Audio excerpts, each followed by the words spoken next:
was something in there with him. It was standing there in the corner. I can still hear that voice. They're here.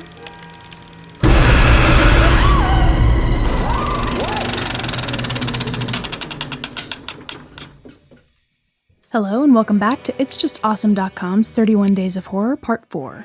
We're reviewing a few of each decade's horror films to enhance your knowledge of horror cinema history.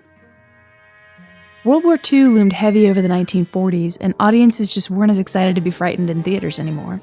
As a result, the studios began to churn out sequel after sequel to their successful franchises from the 30s, with most simply feeling derivative. Then they started doing crossover films like House of Frankenstein and House of Dracula, where several of their movie monsters were thrown randomly into plots that often made no sense. Things were clearly getting stale. But there were a few original gems like Cat People from 1942